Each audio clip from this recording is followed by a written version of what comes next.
Where's your most peaceful place? Where do you relax? Have you ever laid on the ocean bank and just let those waves waft upon you? That peaceful immersion is what God calls baptism. Soaking in His presence, soaking in His love. And we've got to get to that place where we can soak and receive His love so that we become women and men of peace, of shalom, of balance.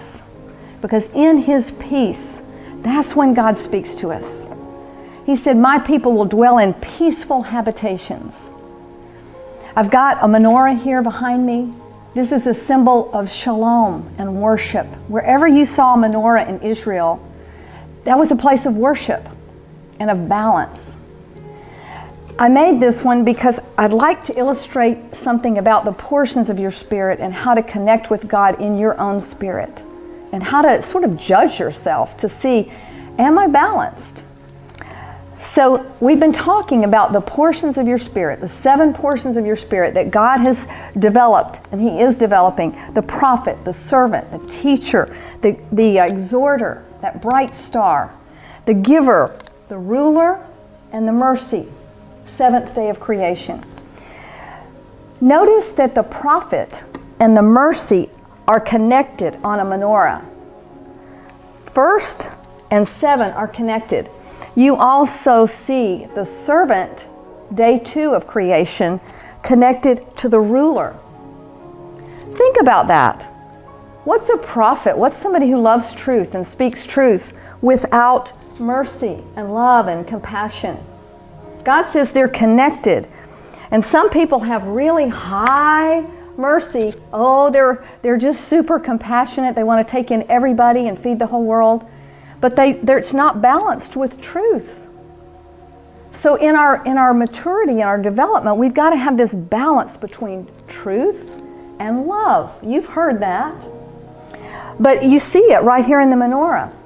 In the servant attached to the ruler portion, the leader, you see the leader serving, gently protecting the people, kindly, mercifully serving, and leadership. Servant leadership, you've heard that one too.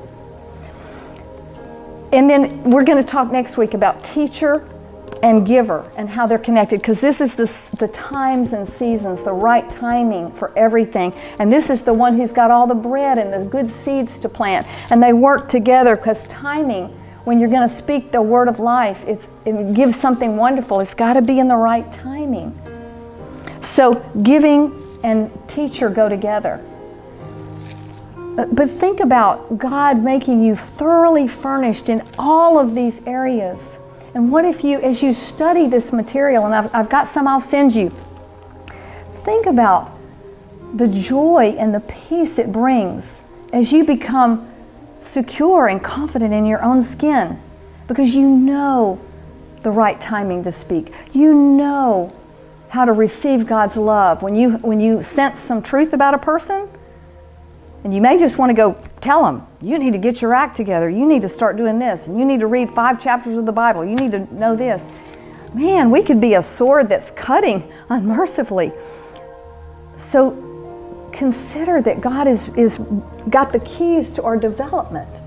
He's got the real way that your home is going to be filled with peace. It's going to be a quiet habitation, not only in your heart, but everyone there. That's how the kids can learn and grow and study. You know, Jesus said to watch, or God said, watch for those teachable moments. When you're walking by the way in Deuteronomy, there's just a certain timing to all of this. So we're talking about maturity and development. And the menorah holds a lot of interesting keys for our development and for our peace. I hope that you'll Facebook me and let me send you some material, send you a book about this, because this development and maturity matters. It matters for your own heart, so you feel secure, steady, stable, peaceful when you meet people. Your home is going to be a blessing. It's going to be a life wellspring if you can get a hold of this, because you're going to know how to rest.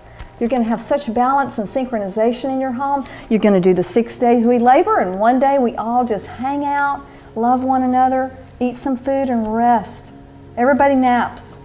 It's going to be such a great God balance in your life. You're going to start synchronizing with the Lord and doing the God dance. That's what this is all about. That's why God wrote this word, is for us to see the sevens of God, to see His patterns.